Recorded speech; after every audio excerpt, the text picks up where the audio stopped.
हरिओं गजाननं भूतगणाधिसेवितं कपित्थजम्बूफलचारुभक्षणमुमासुतं शोकविनाशकारकं नमामि विघ्नेश्वरपादपङ्कजं यद्भावनाद्वापीयं प्रत्यक्षतिर्नामया क्लेशकर्माद्यसंस्पृष्टं तं मीशं कञ्चना भजे।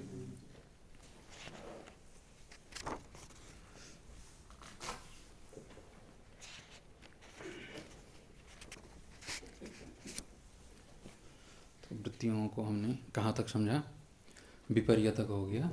ठीक है, तो विपर्य क्या चीज़ है?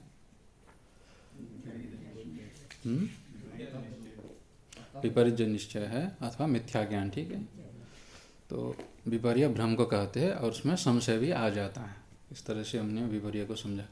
तो वृत्तियों के निरूपण के प्रसंग में विपर्य तक हो गया। 5 वृत्तियाँ थीं, 2 वृत्तियों का निरूपण हो गया, जो पदार्थों का निश्चायक होता है और जो पदार्थों का अनिश्चायक होते हैं। 2 तरह से हो गया ना। प्रमाण वृत्ति क्या करता है?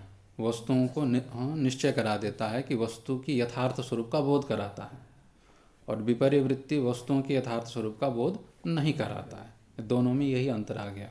एक वस्तु की यथार्थ स्वरूप को निरूपण कर रहा है प्रमाण वृत्ति, और विपर्य वृत्ति क्या कर रहा है? वस्तुओं के यथार्थ स्वरूप को निश्चय नहीं करा रहा है। बोध तो हो रहा है किंतु वस्तु की यथार्थ स्वरूप वहाँ पर निश्चित नहीं होता है, चाहे संदेह हो चाहे विपरीत ये निर्णय हो। ठीक है, दोनों में पदार्थों का स्वरूप का बोध नहीं होता है। तो ये विपर्य का स्वरूप हो गया। इसके सिवा भी और 3 वृत्तियाँ हैं। ठीक, अब बचा हुआ कौन है? विकल्प, निद्रा और स्मृति।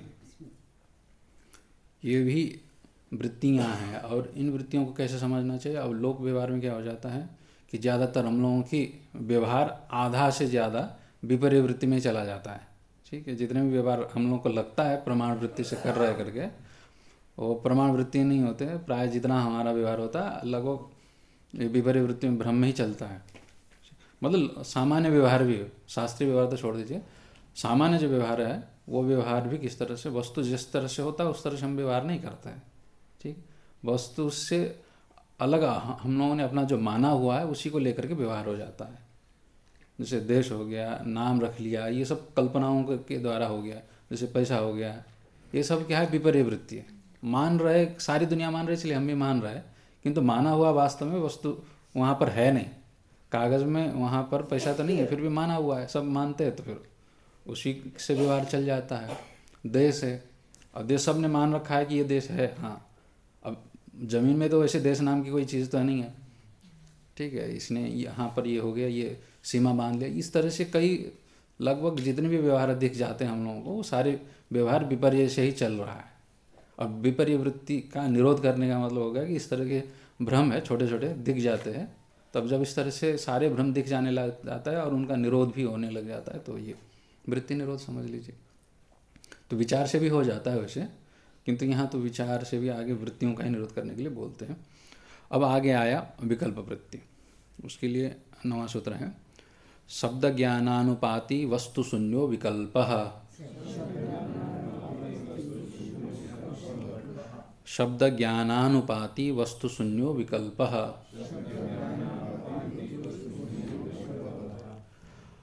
अब प्रमाण वृत्ति में भी वस्तु होता है। ठीक है, वस्तु वहाँ पर रहता है और उसी को विषय प्रमाण वृत्ति करता है। और विपर्य वृत्ति में क्या हो जाता है? वस्तु तो रहता है किंतु वहाँ नहीं होता है। आपको ज्ञान हो रहा है, ठीक, किंतु वहाँ पर नहीं है। बस इतना ही अर्थ होता है कि वस्तु जिसका आप ज्ञान कर रहे हो वो उसको विषय नहीं कर रहा है, किंतु वस्तु है।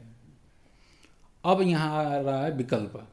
ज्ञान तो हो रहा है किंतु वस्तु ही नहीं है, कहीं पर भी नहीं है, दुनिया में कहीं भी नहीं हो, फिर भी आपको ज्ञान हो जाता है। तो उस तरह की जो वृत्ति को क्या कहेंगे? विकल्प वृत्ति कहते हैं। तो हो रहा है कैसे? फिर वृत्ति ही कैसे बनी? ठीक है, आपको तो सामने जैसे वेदांत में अनिर्वचनीय ख्याति मानते हैं, सामने वस्तु है, इंद्रियों के द्वारा गृहीत हो गया, तो फिर आपको क्या हो गया? उसका बोध होगा, ये वृत्ति बनना ठीक है। और वेदांत में क्या मानते हैं? ब्रह्म में वहाँ पर नया वस्तु पैदा हो जाता है मानते हैं। ठीक है, सर्प ही पैदा हो जाता है, अनिर्वचनीय सर्प पैदा होता है वहाँ पर वेदांत दृष्टि से। यहाँ तो पैदा होता है मानते नहीं है, फिर भी अन्यत्र कहीं ना कहीं वस्तु है, उसका संस्कार पड़ा हुआ है, उस दृष्टि से आपको बोध हो जाता है सर्प का। तो कहीं ना कहीं तो है। तो इस तरह से संस्कार के वशात अथवा वहाँ पर अनिर्वचनीय वस्तु पैदा हुआ, इस दृष्टि से आपकी चित्त की वृत्ति बनना ठीक है। किंतु जब वस्तु ही नहीं है सर्वथा, किसी तरह से कहीं भी दुनिया में वस्तु नहीं है, तो फिर उसको लेकर के चित्त की वृत्ति बनी कैसे? वृत्ति बनने के लिए तो कोई ना कोई संसाधन चाहिए। जैसे प्रमाण वृत्ति में इंद्रियां थीं, और उसी तरह से क्या है, व्याप्ति ज्ञान वहाँ पर कारण थे, शब्द ज्ञान वहाँ पर क्या हो गया, आगम के प्रति कारण हो गया, ब्रह्म में संस्कार आदि कारण हो जाता है। तो यहाँ पर विकल्प में जब वस्तु ही नहीं है तो फिर वृत्ति कैसे बनी? उसके लिए कारण बता रहे, शब्द ज्ञानानुपाती। यहाँ पर भी कारण आपको मिल जाएगा। क्या है? शब्द ज्ञान। शब्द के द्वारा जो ज्ञान पैदा हो जाता है उसका अनुसरण करने वाला ये विकल्प वृत्ति हो जाता है। वस्तु नहीं है किंतु शब्द में ये क्षमता है। असत्यपि अर्थे शब्द ज्ञानम करोति ही, ऐसा प्रसिद्ध वाक्य है। ये इनका मतलब ये है कि दुनिया में शब्द में ऐसा सामर्थ्य है कि कहीं पर भी अगर वो अर्थ न हो, वस्तु न हो, तब भी शब्द उस विषय का ज्ञान कराने में सक्षम है। शब्द का ये सामर्थ्य है। न होने पर भी, वस्तु के अभाव होने पर भी उस वस्तु का बोध कराता है कौन? शब्द। ठीक है। तो शब्द का सामर्थ्य है, शब्द का महिमा है। तो उस शब्द ज्ञान को लेकर के, शब्द ज्ञान मतलब श्रवण जैसे ही हो गया। शब्द ज्ञान का मतलब यहाँ पर ध्वन्यात्मक ज्ञान लेना है। ठीक है। जैसे ही कान में शब्द प्रवेश हो गया, ध्वनि का जानकारी होगी, वैसे ही आप क्या कर लेते, उसका अनुसरण करते हुए, वस्तु न होते हुए भी चित्त उस प्रकार का वृत्ति बना लेता है। तो इस तरह से शब्द ज्ञान को लेकर के होने वाला, किंतु वस्तु सर्वथा नहीं, वस्तु शून्य कह दिया। विपर्य के लिए वस्तु शून्य नहीं कहा था। वहाँ पर वस्तु है, वहाँ नहीं हो तो अन्यत्र तो होगा ही। जैसे नहीं है क्या अन्यथा ख्याति मानते हैं, तो अन्यत्र तो वस्तु है ही, वहाँ पर नहीं है, बस इतना ही फर्क पड़ता है। वेदांती के तो वहीं पर पैदा हो जाता है, और कुछ कुछ मानते हैं कि वहीं पर, क्योंकि प्रकृति से सारे उत्पन्न होते हैं तो वहाँ पर प्रकृति में पहले से कारणों से विद्यमान मान लेते कुछ लोग, वो भी सत्ख्याति मानने वाले इस तरह से मानते हैं। तो वस्तु तो है, बोध दूसरे ढंग से हो रहा है, तो ये विपर्य हुआ। और वस्तु न होने पर भी बोध हो रहा है, यह हो गया विकल्प। अब इसी को उदाहरण देकर के समझाना होगा ना, तो ये टीकाकार समझाएंगे आगे। राहो शिर इति शब्द श्रवणानंतरम जायमाना वस्तु शून्या वृत्ति विकल्प। विकल्प किसको कहते हैं? तो राहो शिर, ठीक, जैसे राहु का सिर कह दिया, ठीक है। अब वहाँ पर एक ही व्यक्ति है, उसका क्या हो जाता है कि धड़ जो है उसको केतु कह देते, और जो सिर भागी उसको राहु कहते, ठीक। फिर भी बोल देते हैं, सिर से अतिरिक्त तो वहाँ पर कुछ और चीज़ है नहीं, सिर ही है। धड़ अलग है, धड़ हो तो उसको केतु बोल देंगे, और सिर मात्र क्या कहेंगे? राहु कहेंगे। अब ऐसे स्थिति में सिर से अतिरिक्त तो कुछ है नहीं, तो उसी सिर को क्या बोल देते? राहु का सिर बोल देते। राहु ही सिर है, फिर भी आप क्या बोल रहे हैं? राहु का सिर। अब वहाँ पर का करके कोई संबंध है? वहाँ पर दो वस्तु हो तो दो वस्तुओं के बीच में संबंध होता है। संबंध किन में होता है? दो वस्तुओं के बीच में। एक ही हो तो एक में संबंध बनता है क्या? नहीं बनता है। तो दो वस्तुओं के बीच में संबंध होता है, और राहु का करके आप क्या कर रहे हैं? एक क्या है? सिर वाला है, एक सिर है। इस तरह से आपको समझ में आ रहा है ना, किंतु उस तरह का तो है नहीं। आपको पता है, जानते हैं कि राहु सिर ही होता है, सिर से अतिरिक्त तो कोई दूसरा राहु नाम का चीज़ नहीं है, फिर भी आप क्या कर लेते हैं? राहु का सिर करके बीच में संबंध घुसा देते हैं, और वो संबंध है नहीं। न होने पर भी शब्द का प्रयोग तो हो गया ना, राहु का सिर करके शब्द का प्रयोग हो गया। जैसा ही शब्द का प्रयोग हो जाता है तो आपकी बुद्धि क्या कर लेती है? संबंध बना लेती है। तो ठीक है, तो संबंध बना लेती है, बनाने के बाद फिर शब्द प्रयोग भी हो जाता है, ठीक। तो इस तरह से वस्तु तो संबंध यहाँ पर राहु तो है, किंतु बीच में राहु का जो संबंध है वो संबंध नहीं है। कहीं पर भी ढूंढ लेंगे तो संबंध नहीं मिलेगा।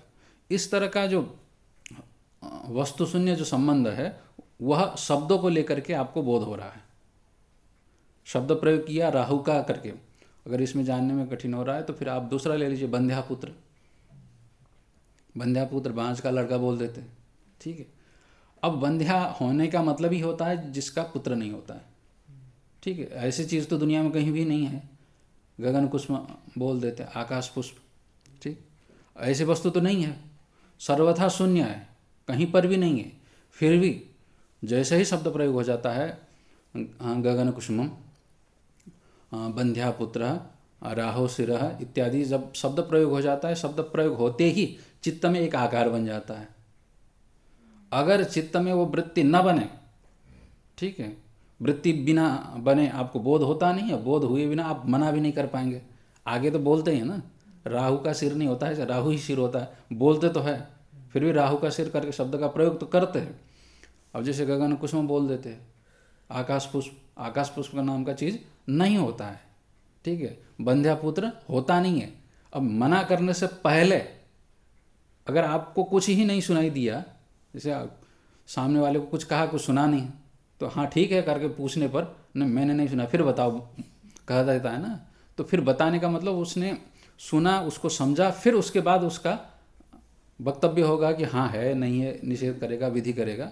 तो जानने के लिए, किसी भी पदार्थ का बोध होने के लिए, चाहे शून्य भी ना हो तब भी आपको बोध होने के लिए चित्त में वृत्ति बनना जरूरी हो जाता है, ठीक है, भले ही शून्य हो। तो चित्त में वृत्ति बनने के लिए क्या चाहिए? यहाँ शब्द चाहिए, शब्द ही वो बना देता है। अब जैसे वृत्ति बन जाती है, बोध हो जाता है, उसके बाद फिर आप क्या करते हैं कि हाँ ऐसा वस्तु तो होता नहीं है, विचार करके फिर निषेध कर पाते हैं। तो मना करने से पहले आपको बोध होना चाहिए, बोध होने के लिए चित्त वृत्ति बनना जरूरी है कि नहीं है? ऐसा वृत्ति फिर निर्विषय भी बन जाती है, बिना विषय के भी बन जाती है। हाँ, तो वस्तु शून्य भी वृत्ति बन जाती है, तो ये तो दिखाई रहे। अब इसको निर्विषयक नहीं बोल देते। अब इसके लिए थोड़ा सा ये समझ लीजिए कि विषय शब्द का प्रयोग हो जाता है तो फिर यहाँ पर शून्य ही विषय बन रहा है, ठीक है। तो निर्विषयक जब शब्द प्रयोग करते तो फिर उसका थोड़ा पारिभाषिक अलग से शब्द प्रयोग हो जाता है। अब यहाँ कैसे हो जाता है, तो उसके लिए ये थोड़ा सा व्याकरण वाले भी मानते हैं इसको। क्यों? व्याकरण में शब्द प्रयोग करने के लिए आपको क्या है, क्या करना पड़ेगा, सुबंध या तिगंत ही प्रयोग करना पड़ेगा, ठीक है। पद का प्रयोग करना चाहिए ना पदम प्रयुंजित वहाँ पर कहा है। अगर पद नहीं होगा, अगर सुबंध अथवा तिगंत नहीं लगा होगा तो वह क्या शुद्ध नहीं माना जाता है संस्कृत में।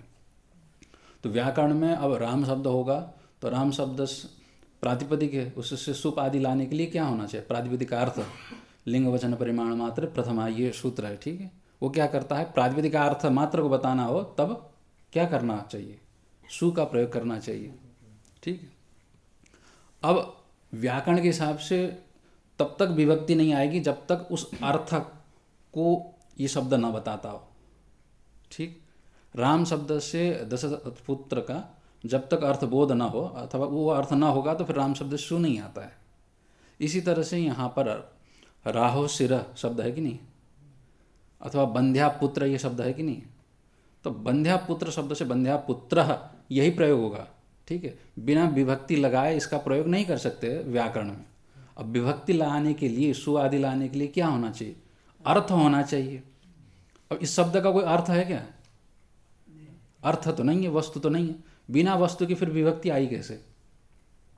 उसके लिए मानते हैं कि व्याकरण में मान लेते हैं वस्तु बाहर हो या ना हो ये जरूरी नहीं है। आपके बुद्धि में अगर वो बौद्ध पदार्थ बन जाता है, बुद्धि में होने वाला अगर आकृति आ जाती है तो उसी को वो क्या मान लेते हैं? अर्थ मान लेते हैं। उस अर्थ को बताने के लिए, मतलब बुद्धि में अगर वो आकृति बन जाती है तो उसको अर्थ मान करके व्याकरण वाले क्या कर लेते, फिर विभक्ति उससे मान लेते।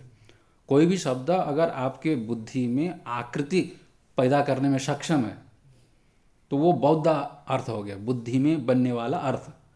उस अर्थ में क्या होगा? प्रातिपदिक से सु आदि विभक्ति होंगे। तो व्याकरण वाले भी इस तरह से मान लेते, नहीं तो फिर उनके यहाँ व्याकरण में भी बंध्या पुत्र, ठीक है, गगन कुसुमम ये शब्द बन नहीं पाएंगे। तो बनाने के लिए उनको क्या चाहिए? भले ही काल्पनिक अर्थ हो, बुद्धि में बनने वाला अर्थ हो, उस अर्थ को लेकर के प्रयोग होता है।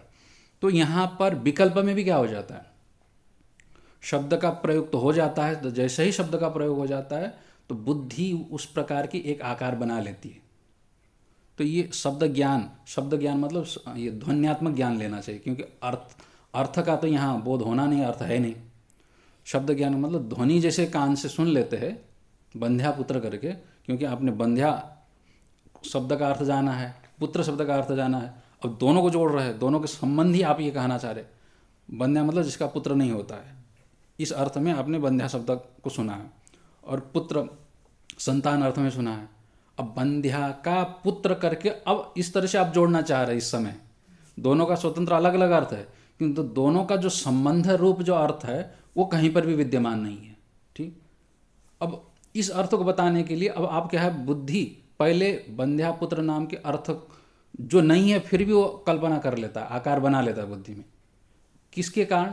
इन दो शब्दों के कारण। दो शब्द एक साथ जुड़ जाते हैं तो शब्द के कारण शब्द, जैसे यहाँ शब्द ज्ञान लिखा है, शब्द ज्ञान का मतलब यहाँ पर बंध्या इस शब्द और पुत्र इस शब्द, बंध्या का पुत्र, ये दो शब्द हो गए, जुड़े तो एक शब्द बन गया समास होने के बाद।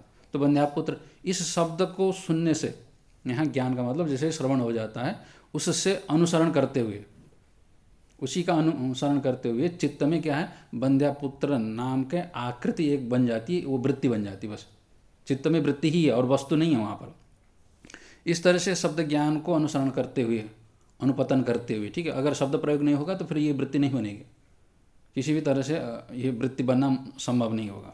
हाँ, अब भले ही ये शब्द मन में कल्पना कर लीजिए, मन में बंध्या पुत्र शब्द कान से नहीं सुना, किंतु मन में अगर शब्द की कल्पना हो गई बंध्या पुत्र करके, तब भी वो वृत्ति बन जाएगी। वो शब्द ज्ञान को लेकर के ही होता है। तो इस तरह से वस्तु के न रहने पर भी शब्द ज्ञान का अनुशीलन करने वाली जो वृत्ति है अनुपाति, उसको क्या कहेंगे? चित्त की वृत्ति को विकल्प वृत्ति कहेंगे। ध्वन्यात्मक न होने से भी तो वृत्ति हो जाता है शब्द ज्ञान, इसीलिए यहाँ पर शब्द केवल ध्वनि मात्र, अब कान से सुनने वाला ध्वनि शब्द भी है, और कान से अगर नहीं सुने, हृदय में आपके शब्द ही होना चाहिए, कहने का तात्पर्य है।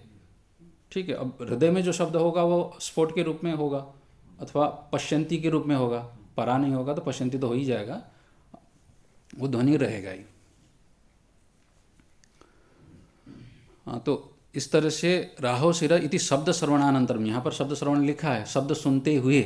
तो शब्द कान से सुनते हैं, कभी कभी क्या हो जाता है, आप बैठे बैठे कल्पना कर लिए, कल्पना करने पर, अब कल्पना शब्द के आधार पर ही कल्पना कर लेंगे। ऐसी स्थिति में शब्द से जैसे कल्पना कर लेते हैं तो वहाँ पर भी चित्त की वृत्ति बंध्या पुत्र के, जैसे बंध्या पुत्र नहीं होता है, इस तरह से आपने चित्त में कल्पना कर लिया तो वहाँ पर भी वृत्ति तो बनेगी। तो वहाँ पर बंध्या पुत्र शब्द जैसे आपने पहले सुना हुआ है तो आपके मन में तो वो शब्द बैठा हुआ है, तो वह पश्यंती शब्द है, देखिए, अथवा मध्यमा शब्द पश्यंती कहिए, ठीक है। परा तो मूल आधार में रहता है, हृदय में मध्यमा अथवा पश्यंती मान लेते, ठीक। तो उस शब्द आपके हृदय में बैठा हुआ शब्द ही क्या कर देगा है, उस विकल्प वृत्ति को पैदा कर देगा। तो यहाँ पर प्राय दूसरे से सुनने से होता है, अगर बिना सुने भी हो रहा है तो उसको भी समझ लेना चाहिए। शब्द श्रवणानंतरम जायमान, अब ये उत्पन्न हो रही है क्या है, वृत्ति, किंतु उसका विषय वस्तु कोई भी नहीं है। इस तरह की जो वृत्ति को हम विकल्प कहते हैं, ठीक है। इस तरह से अब समझाने के बाद अब यहाँ पर कई तरह के हो जाते हैं, जैसे जितने भी असत पदार्थ है, जितने भी असत पदार्थ है, जैसे ये गगन कुसुम हो गया, बंध्या पुत्र हो गया, राहु शिर हो गया, जो वस्तु सर्वथा नहीं है फिर भी शब्द प्रयोग होता है, तो ऐसी स्थिति में उन सब से बनने वाली जो वृत्तियाँ हैं उन सबको क्या समझ लेना चाहिए, विकल्प वृत्ति समझना चाहिए। और उस विकल्प वृत्ति में प्रतिबिंबित चैतन्य ही उस विकल्प वृत्ति को ही प्रकाशित करती। वस्तु को तो वहाँ प्रकाश करना नहीं, वस्तु है ही नहीं, तो वृत्ति मात्र का वहाँ पर प्रकाश होता है, ठीक। तो इस तरह की वृत्ति को भी यहाँ पर योग में निरोध करना है। अब ये विकल्प वृत्ति बताने के बाद ये क्यों बताया, क्योंकि इस प्रकार की भी वृत्ति बनती है। अब इस प्रकार की वृत्ति का मतलब जैसे अब बैठे हैं, मन में जितने भी कल्पनाएँ होती है, अगर वस्तु हो तो वो विपर्य भ्रम के रूप में जाएंगे, अगर वस्तु नहीं होगा तो विकल्प वृत्ति के रूप में आएंगे। तो यहाँ पर योग में किन का निषेध करना है, किन का निरोध करना है, ये बताना जरूरी है ना। प्रमाणात्मक वृत्ति का भी निरोध करना है, मतलब यथार्थ जो बोध हो रहा है उसका भी निरोध करना है, और भ्रमात्मक जो वृत्ति हो रही है, अब भ्रमात्मक वृत्ति प्राय जितने भी मन में कल्पनाएँ आती है, भावनाएँ आती है, ऐसा करूँगा, ऐसा होगा, वो होगा, ये होगा, ये जितने भी कल्पनाएँ होती है वो सब विपर्य में होंगे, ठीक है। और उसी कल्पना में अगर वस्तु है ही नहीं, उसकी भी कल्पना करने लग गए तो वो भी क्या हो गया, विकल्प वृत्ति होंगे, इन सब का निरोध करना चाहिए। ये समझाने के लिए ये वृत्तियों का निरूपण किया। आगे कह रहे अतो वाक्यार्थ गोचर वृत्तौ,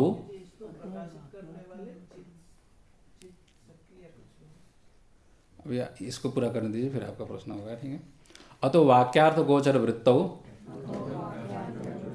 नाति व्याप्ति ही तस्या वस्तु शून्यत्वाभावात्। हाँ, अब कह रहे देखिए, ये लक्षण में शब्द ज्ञानानुपाति वस्तु शून्य दो पद है ना। अगर वस्तु शून्य न कह करके केवल शब्द ज्ञानानुपाति, ठीक, शब्द ज्ञान का अनुसरण करने वाला, उसका अनुपतन करने वाला, उसके पीछे लगने वाला, मतलब जैसे ही शब्द ज्ञान होता है उसी के पीछे पीछे क्या हो जाता है, वृत्ति बन जाती है। तो इस प्रकार की जो वृत्ति को विकल्प कह दिया। इतना ही कह देते, वस्तु शून्य न कह देते, वस्तुम शून्यम यस्य, इस प्रकार से जिसका वस्तु नहीं है, विषय नहीं है, इस तरह से अगर ये पद न दे करके केवल शब्द ज्ञान के जो पीछे पीछे बनने वाला जो वृत्ति है उसी को अगर विकल्प कह देते तो ये लक्षण क्या हो जाता, अतिव्याप्त हो जाता। किसमें? वाक्यार्थ ज्ञान में। जैसे शब्द सुन लेते हैं पदों को सुनने के बाद, ठीक, राम दशरथ पुत्र है, इस तरह से राम को दशरथ का लड़का बताने के बाद आपको क्या बोध होता है? राम पद का बोध होता है, अर्थ का बोध होता है, फिर उसके बाद का भी बोध होता है, ठीक है। वहाँ पर दशरथ का पुत्र, इस तरह से पदों का प्रयोग होने के बाद फिर उन अर्थों का आप जोड़ लेते हैं, ठीक। और वहाँ पर भी वाक्यार्थ क्या कहते हैं? पदार्थों का परस्पर संबंध को ही क्या कहते हैं?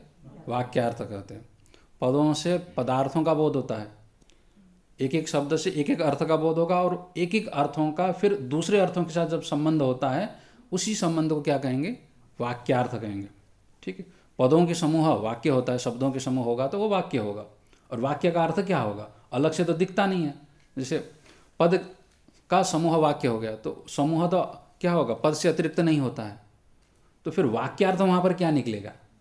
वाक्यार्थ वही निकलेगा जो पदों से उपस्थित पदार्थ। अब उपस्थित पदार्थ में यहाँ पर मतलब बुद्धि में उपस्थित पदार्थ, ये समझना चाहिए, ठीक। जैसे अब पदार्थों का संबंध, जैसे अब पिता वहाँ पर है, पुत्र अलग जगह है, तो दोनों की संबंधता आप बाह्य जगत में तो कर नहीं सकते। वाक्यार्थ में संबंध कहाँ होता है? बुद्धि में जैसे अर्थ स्फुरित हो जाते हैं, उपस्थित होते हैं, तो उस स्फुरित हुए अर्थों का एक आपस में जब कनेक्शन हो जाता है, संबंध होता है, उसी को यहाँ पर वाक्यार्थ बोलते हैं। वो वाक्यार्थ भी कहाँ से आता है? शब्द ज्ञानानुपाती है कि नहीं? शब्द ज्ञान जैसे ही हुआ, जैसे ही पद का ज्ञान हो गया आपको, उस पद ज्ञान के बाद ही उन पदार्थों की उपस्थिति होती है और उनका परस्पर संबंध होता है। तो शब्द ज्ञान के ही पीछे पीछे बाद में ये वाक्यार्थ बोध होता है कि नहीं होता है?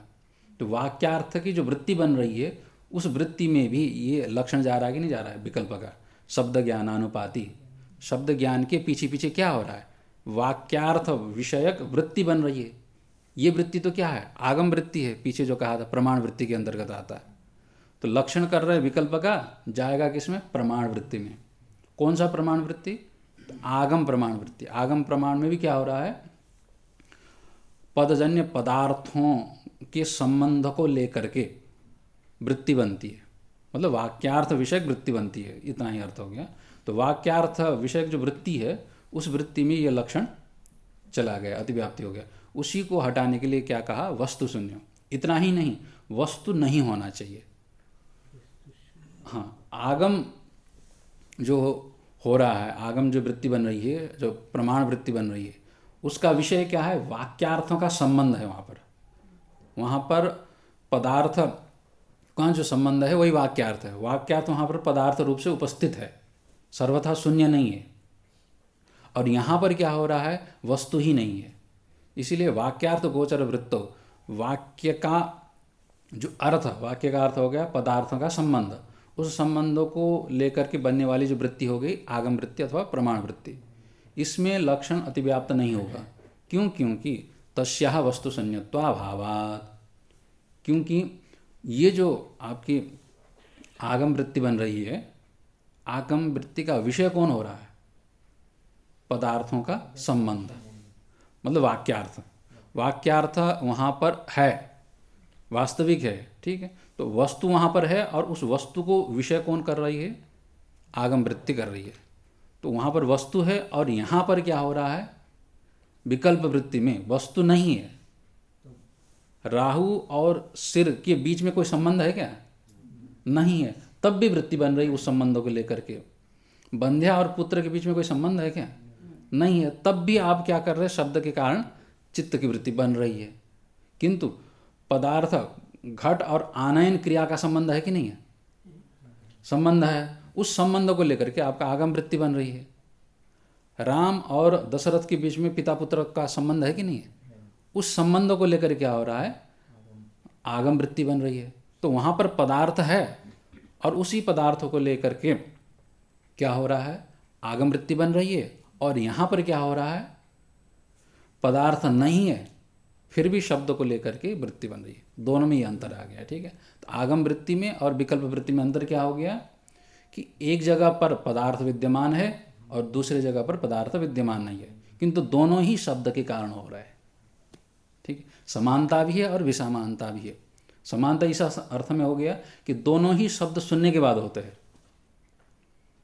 ठीक है। ये दोनों में समानता है। किन किन में समानता? विपर्य, ये विकल्प और आगम में, ठीक है। आगम मतलब प्रमाण हो गया। तो प्रमाण के अंतर्गत आने वाले आगम शब्द प्रमाण और यहाँ पर विकल्प वृत्ति और शब्द वृत्ति कहिए, इन दोनों में समानता क्या हुआ? दोनों ही शब्द सुनने के बाद होते हैं, समानता ये हो गया। और दोनों में अंतर विषमता क्या रही? पदार्थ का अभाव हो गया। मतलब एक जगह वस्तु की उपस्थिति है, पदार्थ है, और दूसरी जगह क्या है? वृत्ति का विषय, वहाँ पर पदार्थ नहीं है। ये आ गया। ये वृत्ति जागृत का या स्वप्न का भी ले सकते हैं? कहीं का भी ले लीजिए, कोई दिक्कत नहीं है, ठीक है। विकल्प वृत्ति जागृत में भी बन सकती है, स्वप्न में भी बन सकती है। विपर्य वृत्ति जैसे विपर्य है, अब स्वप्न में तो सारे विपर्य ही होंगे, उसमें तो कोई संशय नहीं है, ठीक है। अब ये विकल्प वृत्ति का पूछ रहे, शब्द सुनने के बाद विकल्प वृत्ति, तो जागृत में भी बनेगा, स्वप्न में भी बनेगा। नापि विपर्यये तस्य शब्द ज्ञानानुपातित्वात्।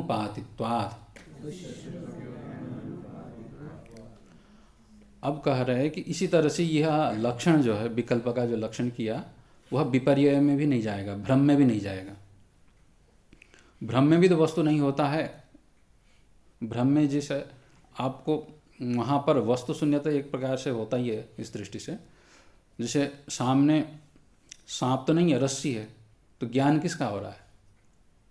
सांप का हो रहा है। तो सर्प का ज्ञान हो रहा है, तो ज्ञान का विषय तो सामने तो है नहीं, तो फिर उसको भी आप विकल्प कह दीजिए। तो उसके लिए कह रहा है कि यहाँ पर विपर्य में नहीं जाएगा।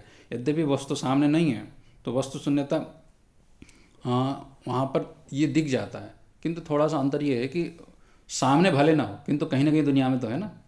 इसी तरह से विकल्प में क्या होता है? दुनिया में कहीं पर भी वो वस्तु नहीं रहता है, सर्वथा वहाँ पर अभाव रह जाता है विकल्प में। और यहाँ विपर्य भ्रम में क्या है? सामने भले ना रहो, किंतु अब सर्प सामने ना हो, किंतु कहीं ना कहीं दुनिया में तो रहता ही है, तो कहीं ना कहीं उसकी उपस्थिति रह जाती है। किंतु अब बंध्या पुत्र का जो संबंध है कहीं पर भी दुनिया में नहीं है, ठीक।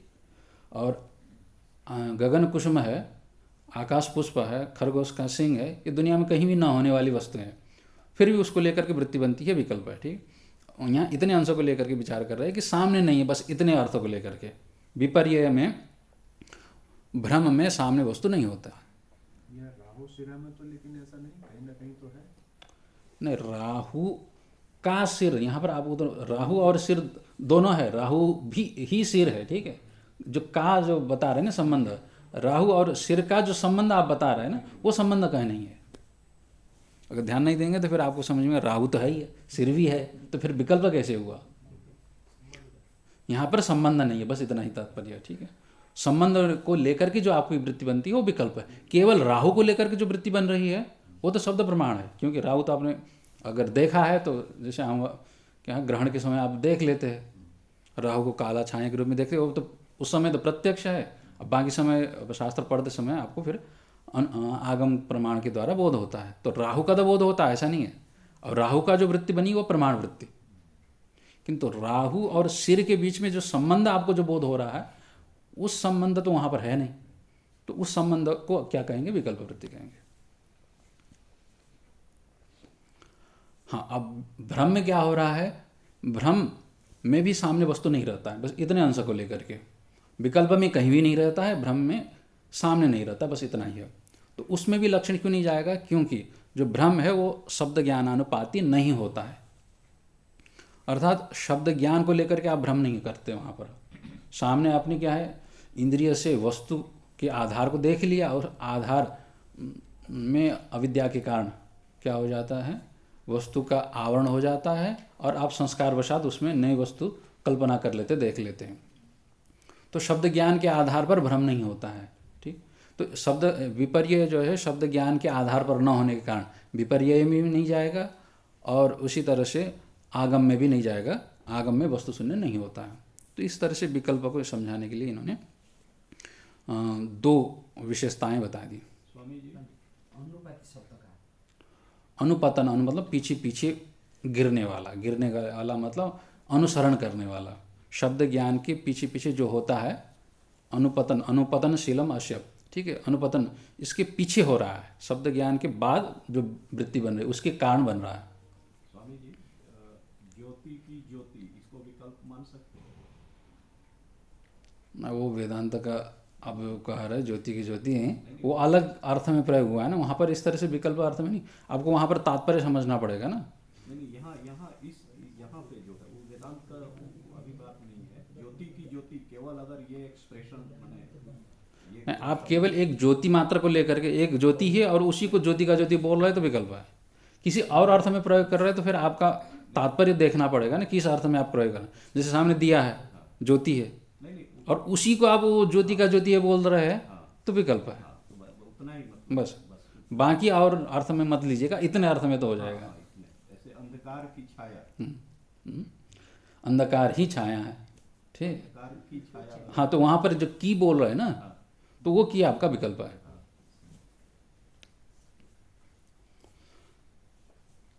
अब आगे आ रहा है निद्रा वृत्ति। निद्रा किसको कहते हैं, इसको भी थोड़ा कर लेते हैं। अभाव प्रत्ययालंबना वृत्तिर निद्रा। अभाव प्रत्ययालंबना वृत्तिर निद्रा। और चौथा वृत्ति निद्रा वृत्ति। निद्रा किसको कहते हैं? ऐसे निद्रा सबको प्रसिद्ध है ही है, यहाँ पर स्वप्न को निद्रा नहीं कहा, ये ध्यान में रख लीजिएगा, ठीक है। स्वप्न को विपर्य के अंतर्गत डाल देते हैं। आपको जो स्वप्न दिखाई देता है, ठीक है, सोने के बाद जो सारी दुनिया दिखाई देती है, वो सब क्या है? विपर्य, भ्रम है, उस कोटि में चले जाएंगे। तो ये निद्रा कोटि में नहीं आएंगे। निद्रा किसको कह रहे हैं यहाँ? सुषुप्ति को कह रहे हैं, ये ध्यान में रख लीजिए। जो गाढ़ निद्रा, जहाँ कुछ नहीं दिखाई देता है, उसको यहाँ पर निद्रा शब्द से ले रहे हैं। नहीं तो फिर निद्रा कभी कभी स्वप्नों को भी ले लेने लग जाते हैं, तो यहाँ पर स्वप्न निद्रा नहीं है। स्वप्न क्या हो गया? वो विपर्य में चला गया। तो 5 वृत्ति है। जागृत अवस्था में तो ये पांचों विकल्प, ये 5 वृत्तियां बन जाती है। स्वप्न अवस्था में कौन वृत्तियां होती है? विपर्य वृत्ति होती है। अभी उन्होंने वहाँ पर स्वप्न अवस्था में विकल्प होता है क्या कार्य का? स्वप्न में भी विकल्प हो सकता है, और स्वप्न में भी आपकी स्मृति हो सकती है। याद में, स्वप्न में ही आप याद करने लग गए तो फिर वो स्मृति है। और वो स्मृति किसके अंतर्गत आ रहा है? सब विपर्य के अंतर्गत आ रहा है। भ्रम है, भ्रम में आप याद कर रहे हैं, भ्रम में आप विकल्प वृत्ति बना रहे हैं, ठीक है। इस तरह से सब भ्रम के अंतर्गत ही आएंगे। अब निद्रा किसको कहते हैं? निद्रा भी चित्त की ही वृत्ति है, ठीक है, चित्त का ही एक अवस्था है, ठीक है।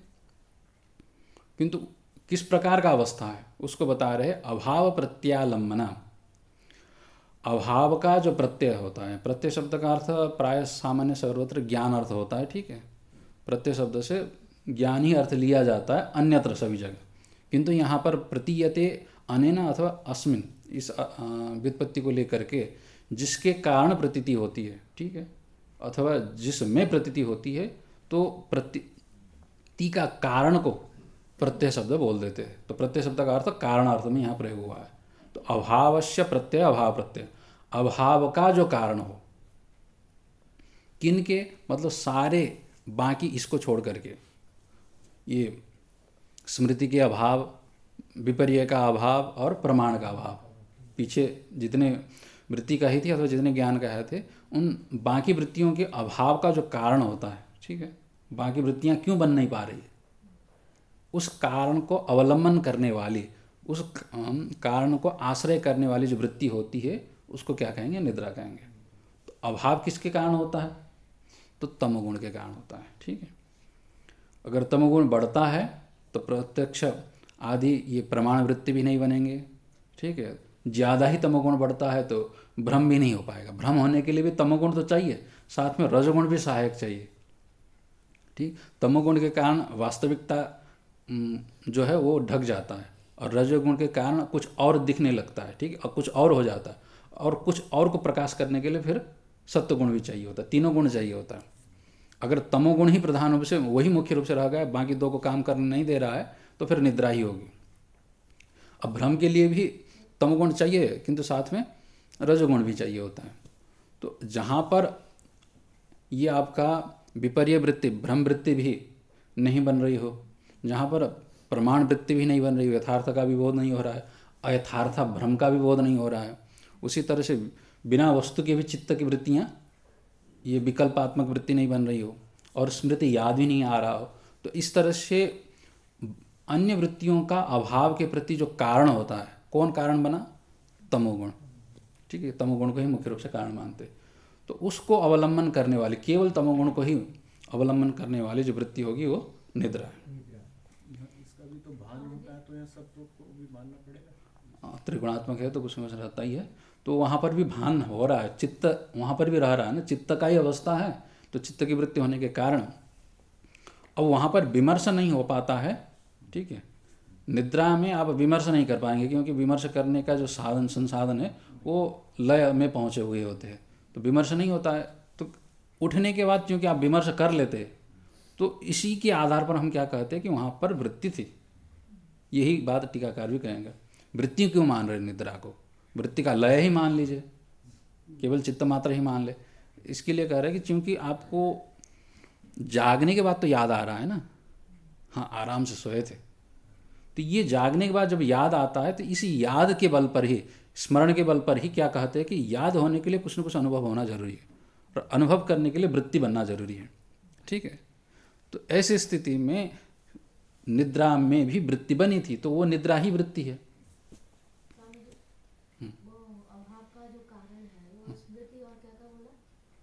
अभाव का कारण है, अभाव का कारण तो तमोगुण है। किनके अभाव का, मतलब सब का अभाव मान लीजिए, जितने भी ज्ञान होते हैं उन सब का अभाव, सामान्य इतना ही कह सकते हैं। तो जैसे यहाँ 5 वृत्तियाँ कहती है, तो 5 वृत्तियों में से इसको छोड़ करके बाकी क्या है, 4 वृत्तियाँ ले लीजिए, उन चारों वृत्तियों का अभाव कह दीजिए। टीका देख लें, वस्तु अभाव प्रतीयते यस्मिन् आवरके तमसि सति,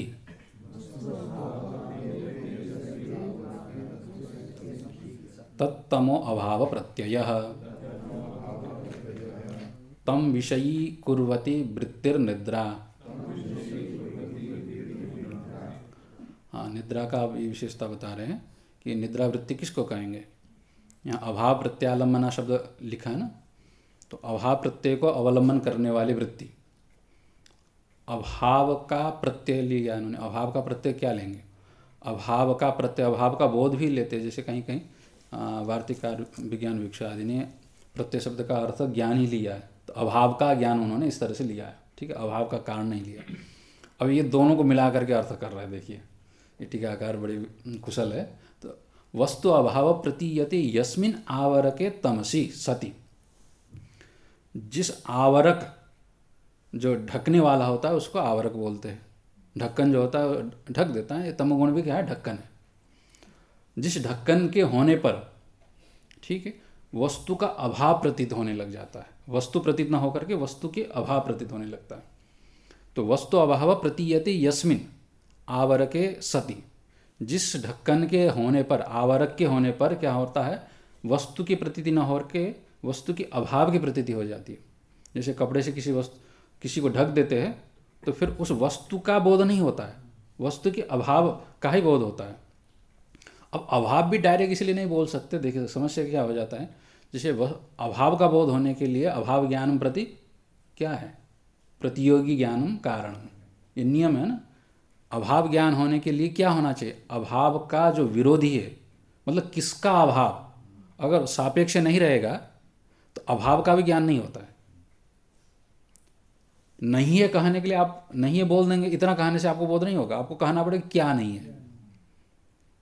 तो क्या नहीं है, घड़े नहीं है, ठीक है, माइक नहीं है, मोबाइल नहीं है, वस्तु नहीं है, पुस्तक नहीं, तो वहाँ पर प्रतियोगी उसको बोलते जिसका आप निषेध कर रहे हैं, ठीक है। तो अगर जिसको मना कर रहे हैं उसका ही जानकारी नहीं है तो फिर मना किसका कर रहे हैं ये पता नहीं लगता है, ठीक है। इसीलिए अभाव का ज्ञान डायरेक्ट नहीं ले सकते यहाँ पर, ठीक है। अब जिस तमोगुण को लेकर के क्या हो रहा है, सारी वस्तुओं का, अब यहाँ पर किसका अभाव कहेंगे तो यहाँ सबका अभाव कहना पड़ेगा, इसलिए स्पेसिफिक नहीं ले सकते। तो वस्तु के अभाव की जो प्रतीति वस्तु की अपेक्षा के बिना ही हो रहा है यहाँ पर, ठीक, अभाव की प्रतीति हो रही है, और वहाँ पर अभाव किसको लेकर के हो रहा है, केवल तमोगुण को लेकर के हो रहा है। अब यहाँ पर इस तरह से बाकी वृत्तियों का अभाव जिस तमोगुण के कारण हो रहा है, ठीक, उस तमोगुण को लेकर के बनने वाली जो वृत्ति है, इस तरह से यहाँ पर तमोगुण को आश्रय करके बनने वाली वृत्ति को यहाँ पर इन्होंने क्या कहा, निद्रा वृत्ति कह दिया। हाँ, अभाव प्रत्यय का अर्थ इन्होंने ऐसा कर दिया कि वस्तु अभाव प्रतीयति यस्मिन आवरके सति, तो वस्तु के अभाव की प्रतीति जिस ढक्कन के आवरक के होने पर हो जाता है, ठीक है, किसके होने पर होता है, तमसी सती, तमोगुण के रहने पर। तमोगुण अगर विवृद्ध हो जाता है, बढ़ जाता है, उद्रेक में आ जाता है, तब जैसे तमोगुण अभी भी है, बिना तमोगुण के हम लोग बैठ पाएंगे क्या, बैठने के लिए तो तमोगुण ही चाहिए, ठीक है। किंतु फिर तमोगुण की प्रधानता नहीं है ना अभी, क्योंकि सुनना है समझना है तो सत्वगुण की प्रधानता है। सत्वगुण को ये सहायता करने के लिए सहायक के रूप में वहाँ पर तमोगुण है। काम मुख्य रूप से भी क्या कर रहा है, सत्वगुण कर रहा है, क्योंकि सुन रहे समझ रहे हैं।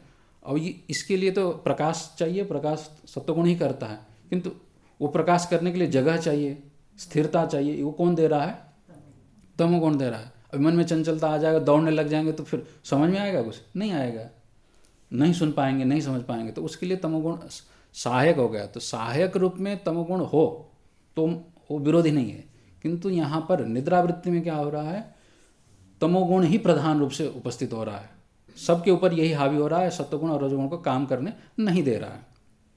तो इस स्थिति में सारे वस्तुओं के अभाव की प्रतीति होती है। तो यहाँ पर अभाव की प्रतीति, तो किसके अभाव, तो जितने भी अन्य वृत्तियों का विषय का ज्ञान का है उन सब का अभाव ले लेना चाहिए, तो उसको यहाँ पर अभाव प्रत्यय कह दिया, ठीक है। जिस तमोगुण के कारण क्या है, वस्तुओं के अभाव की प्रतीति होती है, तो उस स्थिति को अभाव प्रत्यय कह दिया। ये हो गया अभाव प्रत्यय, तमोगुण के कारण वस्तुओं के अभाव का ज्ञान ले लिया।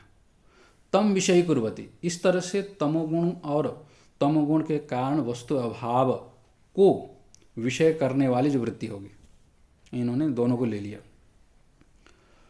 अभाव प्रत्यय, अभाव का ज्ञान किसके कारण, तमोगुण के कारण हो रहा है, और उस अभाव को विषय करने वाली वृत्ति जो चित्त की वृत्ति होगी उसी को यहाँ पर निद्रा कह देंगे। तो दो तरह से प्राय यहाँ पर व्याख्या मिल जाता है, ठीक है। एक वाचस्पति का एक अलग धारा है और विज्ञान भिक्षु का अलग धारा है, दो तरह के हैं। एक तमोगुण को ही आश्रय करने वाली वृत्ति को निद्रा कह देते हैं, दूसरा तमोगुण के कारण वस्तुओं के अभाव को आश्रय करने वाले वृत्ति को निद्रा कह देते हैं, ठीक है। इस तरह से दो व्याख्याएं मिलती है, तो इन्होंने बीच का ले लिया, ठीक है। तमोगुण के रहने पर तमोगुण को विषय करते हुए अभाव को विषय करने वाली जो वृत्ति होगी उसी को क्या कहेंगे, निद्रा कहेंगे। अब इसको वृत्ति क्यों कहा, इसको स्पष्ट करते हुए एक लाइन इसको पूरा कर देते आगे, ठीक है। तो इतना ही करते हैं। ओम पूर्णमदः पूर्णमिदं पूर्णात् पूर्णमुदच्यते पूर्णस्य पूर्णमादाय पूर्णमेवावशिष्यते। ओम शांति शांति शांति।